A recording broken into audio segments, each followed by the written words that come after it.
Hello, everybody, and thanks for joining Salesforce.org Architect Academy. I'm Tom Letty, and Gokul, if you want to introduce yourself. Hi everyone, my name is Gokul Seshadri and I'm a senior architect with advisory services. Glad to be here talking to you again on another topic in Marketing Cloud.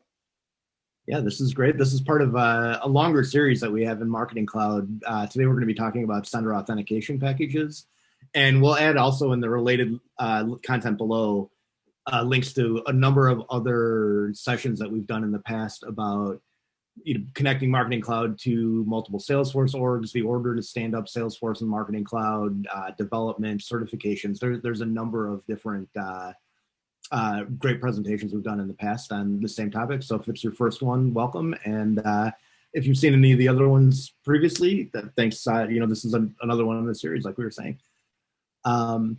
Forward-looking statement. Yeah, this one is pretty common. If you've seen any Salesforce presentation before, just make sure that if we talk about anything that's on the roadmap, make sure you're only making your purchasing decisions based on what is available today.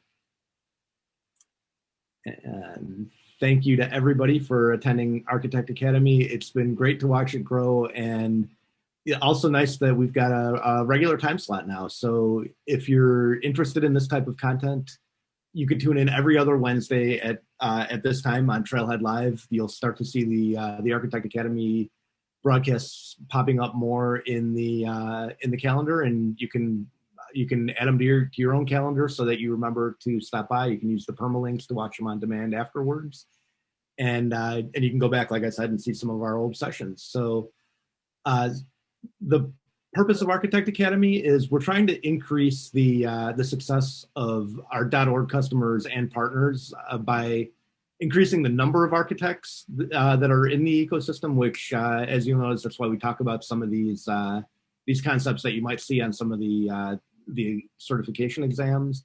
And we're also just trying to increase knowledge. So even if you're not necessarily interested in taking an exam, but you need to know these things for your job or just have a general interest in it, we're trying to make sure to get the information out to as many people as possible.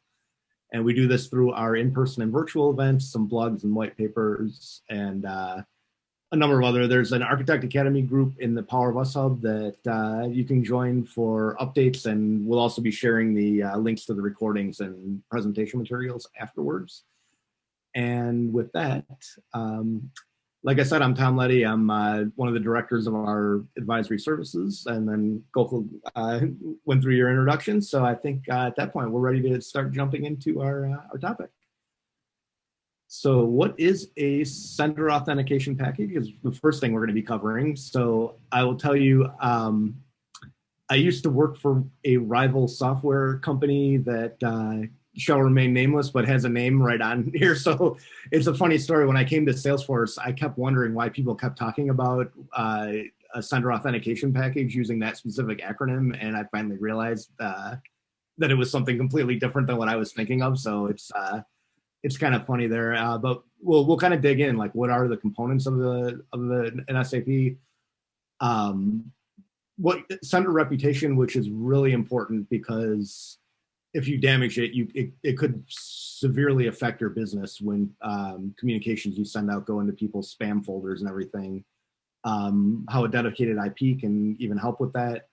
And then we'll talk about configuration, and then a lot of options that are available for reply mail management as well. And then we'll share some extra resources. So let's go ahead and start talking about some of the intro topics, like what actually is a Sender Authentication Package.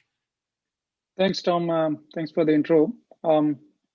So we'll just uncover the topics one by one. So basically, what it is. Usually, SAP is currently sold on almost all new Marketing Cloud accounts. So if you recently bought a Marketing Cloud package or extended your package, especially the new ones, I'm almost sure that in most of the cases, SAP is actually bundled. It's not being offered as an optional package because we are realizing that almost every new customer is in need of this offering in one form or another. So it is bundled with almost all new deals. But if you are an existing customer, You can check if you have already done this, or you may want to fine tune and things like that. But basically, it represents a suite of products which help you with in couple of areas. One is to establish your brand, to provide a good reputation to your emails and make sure you avoid the spam risks and all. That is the basic premise. But within that, there are like so many different flavors which you are going to talk about. So all of these are clubbed together and then called like the Sender Authentication Package as one product, right? So within that, we have got 3 to 4 different areas, each of which is unique on its own. The first is the link and image branding, which we'll discuss. The second is actually a dedicated domain, very, very important. Then the third is private IP, especially if you are sending a substantial volume of emails every month. This is highly recommended. All you need to make sure is either check in your contract or just contact your account executive who sold you the marketing cloud, and they will be able to tell if the product is included. Especially if you are a new customer, after you have been provisioned on the marketing cloud platform, you will actually receive an email. So the way it works is our sales account executive asks for a key person contact to be provisioned in marketing cloud as the first admin, and that person actually gets an email. Right now, this whole process has been automated. Just watch out for that email, because unless you know what this is all about, you may just either miss it or lose that email in the pile of other emails that you received and so on. That's exactly what happened to my current customer. They kind of lost track of this email, and only after I started talking about them, did you get the email and all, then they figured out that it had actually come. Okay, so it's an automated email, and that has very important information about SAP, and also it has a URL which is very important to get you started. So make sure you receive that email, and if you did not receive that email, I'll show you the email and the subject line, everything in a short while. But make sure you get hold of that email. That is your entry point into this whole SAP world. Okay. It's good to know. I had a customer that did the exact same thing, because they had actually purchased Marketing Cloud, Sales Cloud, Communities, Commerce. They purchased about 4 or 5 different Salesforce clouds all at once. And so they start getting all these emails, activate your account, do all this, do it. And like you said, in the beginning, you're getting a lot of initial communications about setting things up. And some of these are easy to miss. So that's at least 2 customers that I know of that have missed that exact same email. And it's a good reminder to look out for that for sure. And also good to know that a SAP is actually, it's bundled together with Marketing Cloud before, because like you said, it didn't used to be, and it was almost like if you were purchasing Marketing Cloud and you didn't specifically know to ask for that, then it was maybe, if you're lucky enough that the person you're on the sales team that you're working with knows that you need it or something else. But it was easy to forget about until later, and then people are looking back going, oh wow, we came up with all these workarounds. It would have been nice to know this in the first place, right? So nice to see that it's included now. The subject of this email you are looking for is this reminder Sender Authentication Package for your Salesforce Marketing Cloud account. That is the specific subject. It's a long one, but it's what it is. And I'll show you the body of the email. And that is the email you want to preserve, put it in a separate folder or something, make sure you can access it, and work with with your MCA or your sales executive, or even raise a support case if you are not sure. In fact, this whole session is going to tell you what values to put on that form and how to initiate the whole process. So hopefully this will go a long way. So the email is coming from MC deliverability at something.salesforce.com. Okay, and this is the subject, as I said. And that email has your account ID, also known as the MID. Is very, very important. It's your unique identifier of your marketing cloud org that has been provisioned for you. It's called an account ID or an MID in the marketing cloud parlance. In the Salesforce parlance, we call it org ID. So this is the equivalent. Okay. And it has whole bunch of details about what these products are, all those things, right? A lot of things. We are going to see one by one. In fact, this whole session today is to help you fill out that form, knowing what you're doing, right? And some of these decisions, right? This is not like somebody sitting in and filling up the form. It requires business inputs, business decisions to be made regarding a domain name and all. So it's a little sensitive. Business involvement is required, technology involvement is required. So a lot of pre-work is required before the form can be submitted. So prepare to do some homework, either by yourself or with your MC or whoever you're working with, or contact Salesforce support, as I said, and then make sure these details are correct. And once the form is submitted, Salesforce backend support team goes through some kind of provisioning task. They have got their own cycles. It takes a while. They might say, up to 4 weeks actually sometimes. But I haven't seen people taking that long. But you never know. When you get back a response from Salesforce support, they will tell you tentatively how things are happening and so on. If things are straightforward, it happens pretty easily. But if there is something, some hiccups happen, it might take some time. So don't delay this process. That's what I'm trying to say. As soon as you are provisioned, if you are new to Marketing Cloud, you are just starting up the project, just do this and get some lead time for yourself. Yeah, and really some of this, it's basic foundational setup for your Marketing Cloud instance too. So if you don't do it, I mean, there's ways to operate Marketing Cloud without a SAP, but you're going to have to go back and do rework later if you don't get this set up early, right? So it's better as you're doing your implementation to fill this out as quickly as possible. Yep, exactly. And this is the email. I have just blocked the account number.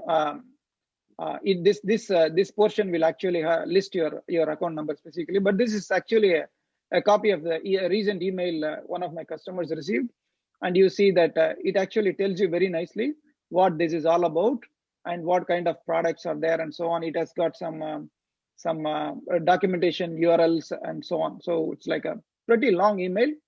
And towards the end, somewhere here, you see a web form with a particular account ID, which is very peculiar to you. So you can begin this whole process only by clicking on this form. And it's as I said, it's very peculiar link to you. There is a parameter here, so that it's customized for you. So make sure you don't share this email unless absolutely necessary. And the admin who received this email can hopefully fill up this form and manage the whole process, work with our support, provide the necessary inputs, and be done with it. Okay. So there is a point person who has to take in charge of this whole process. It's not recommended that multiple people at the customer side are handling this. Preferably, if you have an admin or a Marketing Cloud admin, they are the right people, or maybe a project manager as well, right? They can actually manage this whole process. It doesn't involve a lot of technology, but you may have to involve others. You may have to involve your networking people sometimes, and your domain setup admins and business teams and so on. But there should be one point person who is actually taking charge of this task from a customer perspective. Yeah, that's a good point too. If you've got firewall rules that you need to update, or I mean, there's a number of considerations on your side that if you've got somebody handling your networking, you're going to want to give them a heads up that you're doing this, so that maybe it doesn't need to be anything, but they should at least be able to take a look at it and say, okay, if they need to make any tweaks to any routing or firewalls or anything. Yeah, in my experience, it took multiple sittings before we could actually take some of the business decisions. We had to tell business what they are deciding on, what is the impact. We had to educate them, and we had to sit with network admins and ask for certain things and so on. So it takes time on the customer side. It takes time on Salesforce side. So as I said, start as quickly as possible. And you touched upon an important point, Tom, which is around of opening firewall, which is not a part of SAP itself, but I did include the topic because it's somewhat related, So I just included one slide on whitelisting IPs and so on, which is kind of appropriate to these other topics that we're discussing. So that said, there are 4 areas that SAP touches upon. One is the link wrapping, and we will see what this is. Second is private domain. Third is dedicated IP, and the 4 is what is known as reply mail management. So if you see, right, other than one thing, everything is recommended for all users. That is the first thing that should capture your attention. Link wrapping recommended for everyone, private domain recommended for everyone, reply mail management for everyone. Even dedicated IP, it's recommended when you're when you have like more than 250K per month. I would suggest go for a dedicated IP anyway, especially when you have burnt your fingers already with a prior marketing product and your emails are ending up in spam and their deliverability is affected. So your sender reputation is not that great, right? If that is the situation, you want to start off with a fresh plate, with a fresh set of IP in Marketing Cloud. This gives you an opportunity to press the reset button with your ISVs. So again, very highly recommended if you are trying to reset your sender reputation. But this comes with a cost. This comes with an exercise that you need to do called IP warming. I'm not going to go too detailed into it today because that is a topic on its own. I wanted to cover it today, but there were too many details. So maybe we will cover it as a separate session.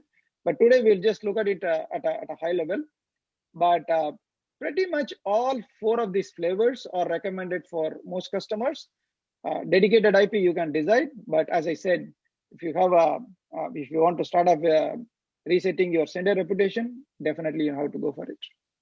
Yeah, I think we've all seen these customers, or maybe we've even worked somewhere where somebody has a legacy marketing tool, and there's all these batch and blast mail tools out there. We don't have to name any of them, but they purchase a list from a third party. They load everything into their batch and blast mail tool and send out thousands of unsolicited emails to people that maybe less than 1% of them might actually open that email or be interact with any of the content in it. And then all of a sudden they get their sender reputation just goes down. And it takes a long time to work your way back up after doing something like that. I mean, it's not impossible, but it takes a very, very long time of sending out very targeted emails to people that a high percentage of them are going to open them over an extended period of time to undo all the damage you've done. This is a way to shortcut that. And there's other advantages to having a dedicated IP as well. So it's, even if you haven't done something like that, it's still good to just start out with it and have that from the get-go. It's like we said earlier, it's like a foundational thing, kind of. Yep. So now we are going deeper into each of these products. So I have listed 4 products. So I'll go into each of them one by one, what it is and what impact it has, and what kind of decisions you need to make and so on. Okay. So what is link wrapping? So when you look at this email, right, this is an actual email from Salesforce itself, and you see that there is a hyperlink right here. And if I mouse over the image, of course, I put it as an image here, but in the actual email, if you mouse over this image or mouse over this image, there are some URLs that it's getting diverted to, which is very common, right? The problem is, by default, if you are doing this in Marketing Cloud, all of these URLs, right, they will, the customers will not see the actual URLs.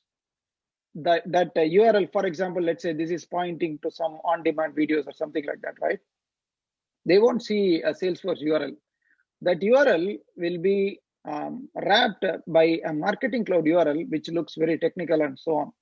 The reason why Marketing Cloud is doing that is, remember, Marketing Cloud is tracking each of the link clicks, especially if you're tracking some of these links, right? Which you will in many cases. You want to know how many people click this link versus how many people click this link and so on in an email, in a marketing email. So Marketing Cloud has no choice but to wrap this whole thing into a long exact target email domain and things like that. looks very long and complex. It doesn't look very friendly and doesn't look like a branded URL. It doesn't reflect your domain or anything of that sort, and you definitely don't want that. Not everyone actually does a mouse over and looks at the domain, but overall it doesn't look good, okay? Both on the images as well as the hyperlinks. So the link wrapping is a way to automatically wrap that around your customized domains. For example, email.abc.com, right? abc.org, for example, or ngo.org, right? So there is you can do it in a number of ways. The example I gave is a subdomain. I'll show you the different ways you can do it. But basically, when a customer is going over these hyperlinks or image links, they will see your brand instead of the long marketing cloud URL. That is the purpose. So if I get it, so the standard out of the box email, like you said, it's like exacttarget.com / some long GUID and a bunch of other characters that don't even make sense. So if I do this, I could literally have it be tomcompany.com / dreamtx. It could be that. Something like that. You don't have total control. At least the beginning URL looks very friendly. Yeah.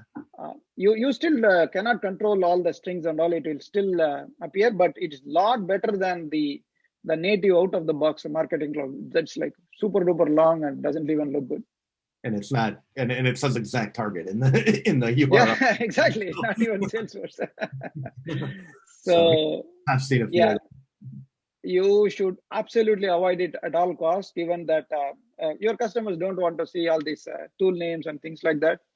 So the way out is to actually do a link wrapping. So you have got a number of options there. Basically, you are trying to look for a domain or a subdomain to wrap that URL. So when you're thinking of such a domain, most customers actually go for a subdomain. They don't go for a domain. They rather go for a subdomain, because in almost 99% of the cases, the customer will already have a website which is running that domain, right? Let's take an example, right? ngooutfit.org, right? That website is already there and running, right? You can't now use that domain. Instead, what you could do is create a subdomain, something like email.ngooutfit.org, and then use that for this purpose, okay? And Salesforce offers 4 different ways of doing this, and most customers go with this third option. Is the most popular, like I said, right? email.ngooutfit.org is the delegated subdomain option. The other options are Salesforce can purchase a completely new domain and configure it for your case. As I said, that is not relevant for most customers because the domain is already up and running, right? Why do you want Salesforce to do a completely brand new domain unless you haven't even set up a website and all, right? Very, very unlikely. And the second option is customer can purchase a new domain and configure. That's also highly unlikely that you do that.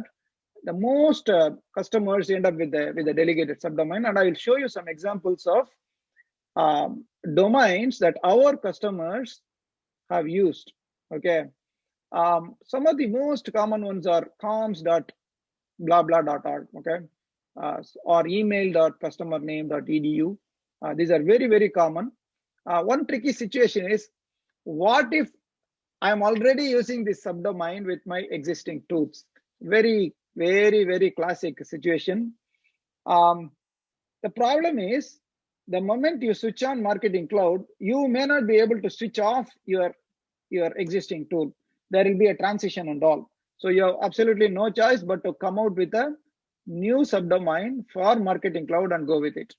For example, if you are using email this thing, go for something like comms or marketing comms or communications or something like that. Okay, you have to go. You have no choice because both subdomains are going to be operational for some time until you completely shut down your old tool, and maybe at that time you can change it and so on. Okay, then you have to raise another support case and so on with Salesforce. Okay, that's a long route. one thing to avoid is this. You don't want anything like marketing or Salesforce in your subdomain, right? You don't want any tool name or anything of that sort, right? Something meaningful, right? Online, I found it in few places, but most people end up with the top choices I have given. Well, Okay, and it is a online, business decision. It's a marketing business decision. There's nothing to do with the IT team or technology team, because this is something to do with the branding of that customer. So very sensitive. Do it with consensus from business. I think online, like you said, maybe is probably it's the best way to say it, because if you look at that last bullet point of once you allocate a subdomain for this purpose, you can't use it somewhere else. So an example is if somebody wanted to set up Experience Cloud and they wanted to create a community and have the domain or have the subdomain be online dot whatever dot edu. If you're already using that for Marketing Cloud, you can't have that for your community. So that's an example of where you need to be careful with what you're choosing, right? Exactly. You are dedicating this subdomain. Be clear on that. You cannot use it anywhere else. So make sure that it reflects your goal. As I said, the communications or email would be a very simple option, but you can come out with something innovative that makes sense. Yeah. Would email? It Yeah, almost seems like the thing I'd be worried about that is if I want to start sending mobile push messages or some other SMS or any other form of communications that could, and then the subdomain is email dot whatever like that. That's one that you might want to be careful of too. Is if email is all you're sending today, that's good, but maybe that's not all you're going to be communicating. That's not going to be your only communication method a year from now, right? exactly. That's a good point, Tom. Are you okay with that? Is a question, right? Your customer is receiving a mobile message from Marketing Cloud, and then they're clicking on something, they're getting diverted to a web page or whatever. Are you okay to show them the email dot or something, or do you want something more relevant, right? Anything that you can dedicate, anything that's relevant to you. But as I said, just like you are avoiding tool and purpose, you may also want to avoid the protocol here. It's too protocol specific. You may want to be generic like comms and things like that. And you only get one subdomain. Yeah, exactly. So if you go for that option 3, which is a subdomain, usually the domain is owned by the customer. So in my example, let's say www.ngooutfit.org, that is already owned by the customer. That is a basic website that is running. Now you are trying to create comms.ngooutfit.org. So that's a subdomain you are creating in the naming server, and there needs to be some entries that need to be made on that naming server, so that whenever somebody is hitting that subdomain, it's getting redirected to Salesforce IPs and so on. It's not IPs; it's actually the NS records and so on. This is a little technical detail, but just involve your network administrator to do this configuration. This is the only tricky part in going with option 3, but given all the advantages it has, it's probably worth taking the pain. And if somebody else is hosting the domain on your behalf, you can check with them, maybe some WordPress sites and things like that, third-party providers. You can check with them. This is very common.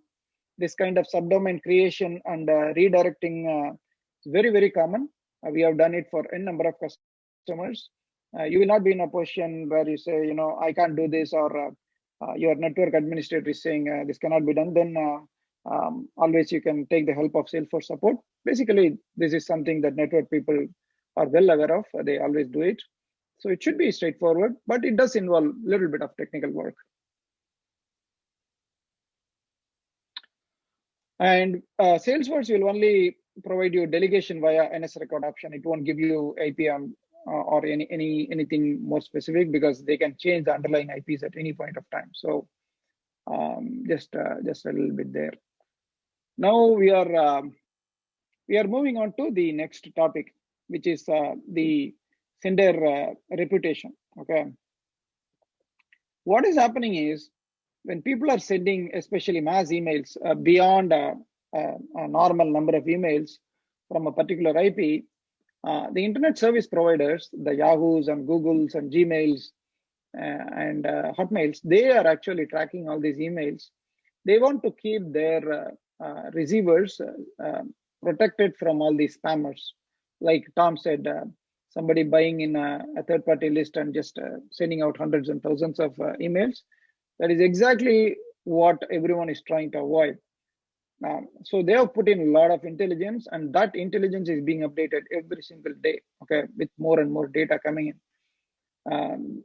They could tag it as a spam. They could confidently move it to your spam folder. All sorts of things can happen, and that can affect very seriously affect your business.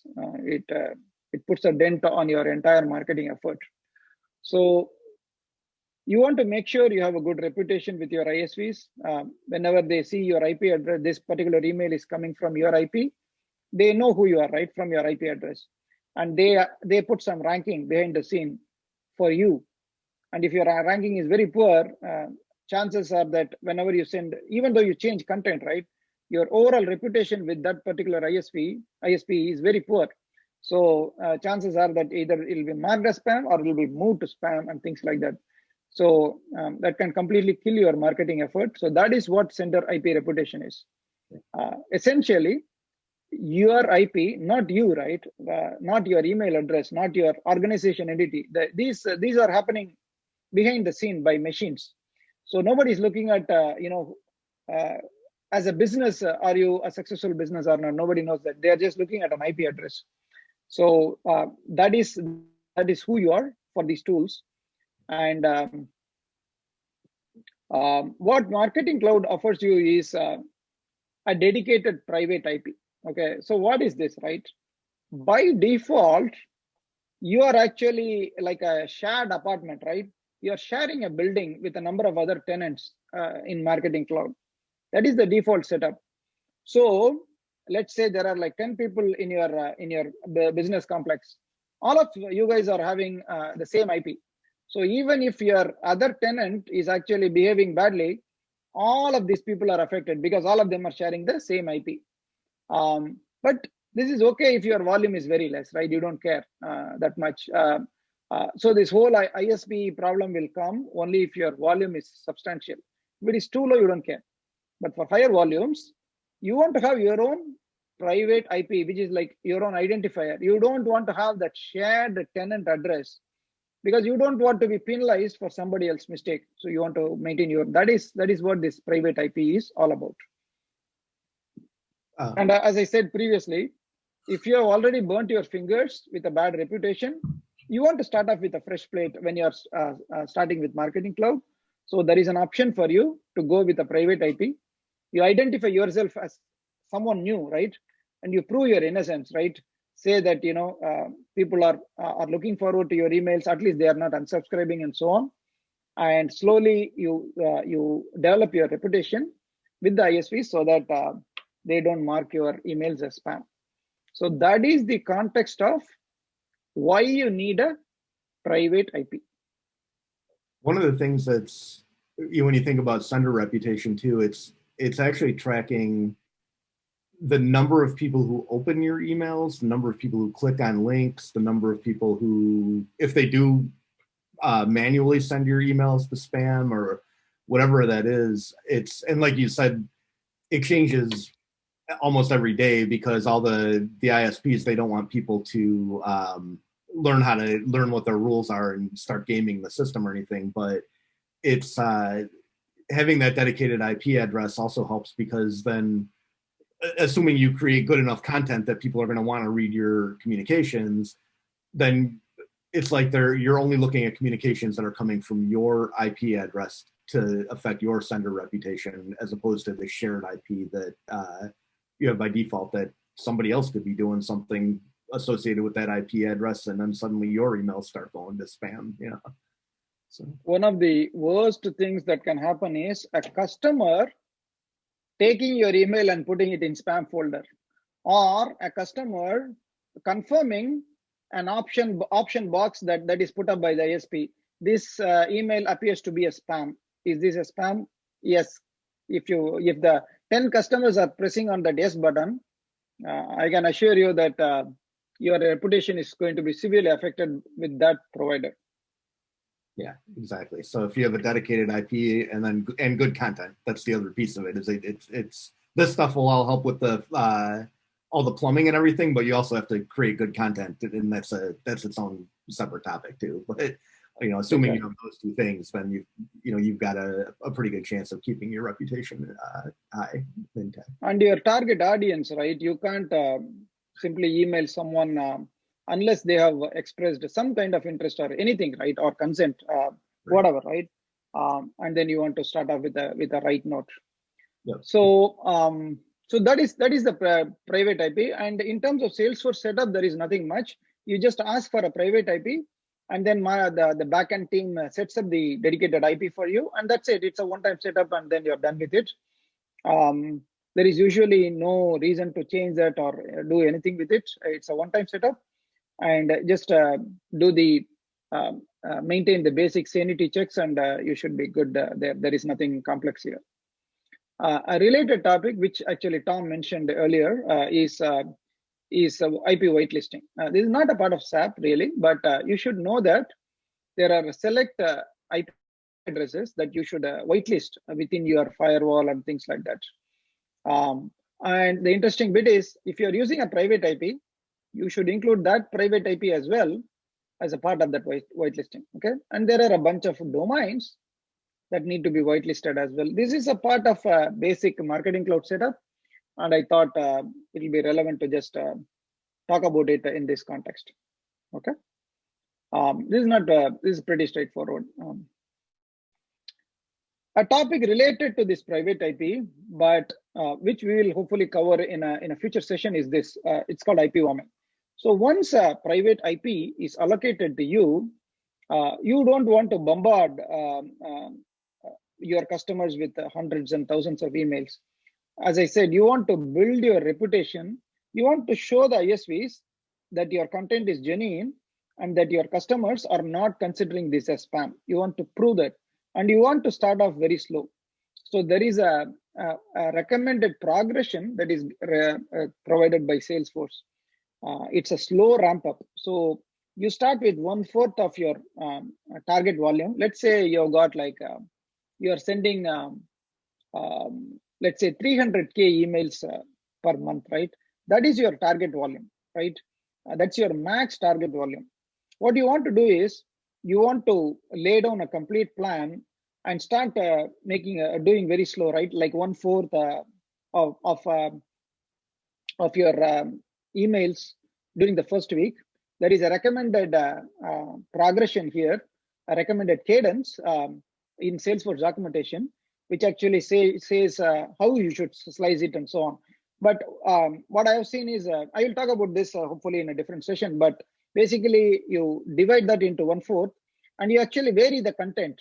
You create two contents for two groups of audience, and then you kind of build up along that until you hit your target volume in a matter of 1 month or 1.5 months or whatever, right? And then from that point onwards, you can continue. So, and this will be the very first email that will be sent using the Marketing Cloud private IP. So that whole process is called the IP warming. There is a whole bunch of planning that's required. You need to decide which campaign to use, and I will talk about what kind of campaign you should choose and all, what kind of audience, how to do. A lot of maneuvering is required on this whole process. So we will reserve it for another day, but just note that this is a topic related to your private IP. If you are going for a dedicated private IP, you need to do IP warming.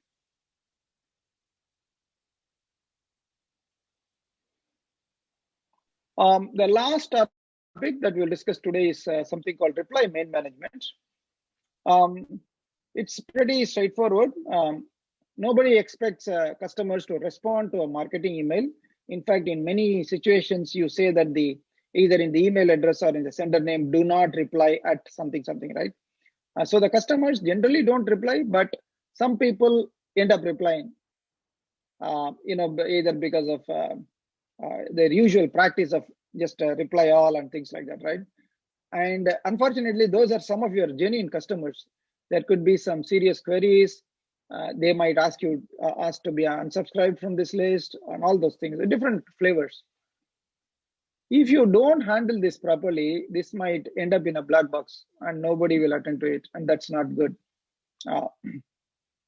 What you want to do is, even though no individual is looking for these emails, these replies, you should have a mechanism to capture in case somebody is responding to your email by reply, and you should have a means to attend to that in a matter of days or something like that. And the way Marketing Cloud does this is through something called RMM configuration, or reply mail management configuration.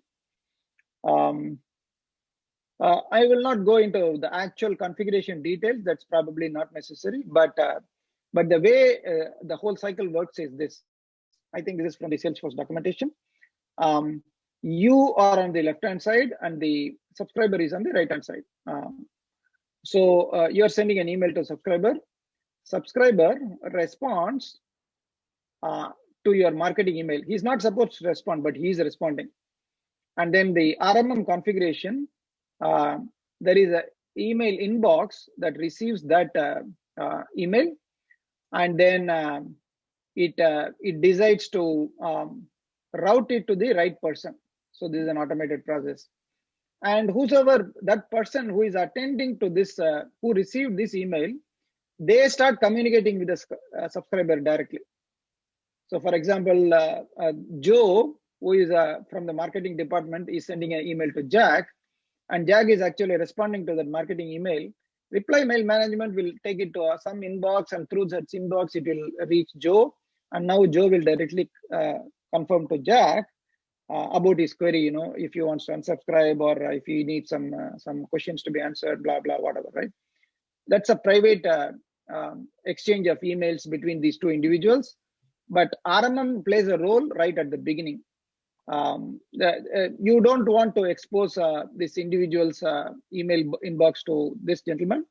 So that's why you have this reply mail management. There are a whole set of configurations involved, which is there in the documentation. But that's a pretty useful feature to consider when you are going for SAP. Makes a lot of sense too, because I know, having built call centers in the past, or having helped to build call centers in the past, we've had this where somebody somehow they managed to get the email address or phone number directly to a customer service person, and then the next time they have an issue with a delivery or an order or something, instead of following the proper channels and going to the website and submitting a form or whatever they're supposed to do, they email that person directly because they think that they can bypass all of the rules and get an answer faster. But what they don't realize is that creates a chain reaction of, that person is working with other customers that did follow the proper channels and can't take time away from their customers that they're actually working with. And then there's other things too. Like you said, I think it was even in, you mentioned it earlier, where if I go on vacation and I put an out of office thing on, well, nobody needs to see that. You could set up in reply mail management, just delete anything that says out of office or something. Or if it says unsubscribe in the subject, then you automatically unsubscribe them, and that's it. They're not going to end up, complaining to somebody about they can't get off your mailing list or whatever. So exactly. So that pretty much brings us to the conclusion of this session. Hopefully, this gave some preview on what is SAP and what is involved in setting up a SAP. What are the business and technical decisions? There are a number of Salesforce articles that can help you. The best way to look for it is search for appropriate topics. It usually comes up. And once you get one root URL, you can actually travel along. I didn't give all these URLs because this is a presentation, this is a webinar. We will put these links when we are broadcasting this, but it's pretty straightforward. With the context I gave you today, you can read the documents and go into more specific questions if you have, always Salesforce support can help you if you have peculiar situations or something that's not covered today. You might have some additional queries. Please take advantage of our support, and they should be able to help you. So with that, thank you very much for the time. We'll meet again in another session. Thank you. Yeah, thank you. Thanks, Focal, for some more great information, and thanks for everybody for tuning in, and we'll look forward to the next one. All right, take care. Bye-bye.